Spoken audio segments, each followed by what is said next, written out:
ऊसतोड कामगारांना सोयी सुविधा उपलब्ध करून द्या। उमरखेड तालुक्यात ऊस उत्पादक शेतकरी यांनी प्रचंड प्रमाणात लागवड केली। तालुक्यात 5 कारखाने ऊस तोडी करीत आहेत। ऊसतोड करण्यासाठी कामगार व मजूर हे अंधारात ऊस फडात राहत आहेत। अंधारात राहून ऊस तोडण्याचं काम करून आपल्या कुटुंबाची व्यवस्था करीत असतात, परंतु यांच्याकडे शासनाने कोणतीही दखल घेतली नाही। अंधारात राहतात, विजेची व्यवस्था नाही, पाणी नाही, दळणवळणाचे कुठलेही साधन नाही। हिवाळ्याचे दिवस, थंडीचा गारवा आहे, तरीही दिवस उजाडण्याच्या अगोदरापासूनच ते दिवस माळवेपर्यंत ऊस तोडण्याचं काम ते सातत्याने करीत असतात।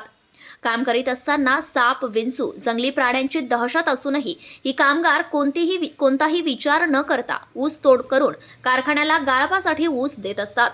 तरी शासनाने ऊस तोड कामगारांना सोयी सुविधा उपलब्ध करून द्यावी अशी मागणी होत आहे। प्रतिनिधी निलेश पिलवंड, उमरखेड।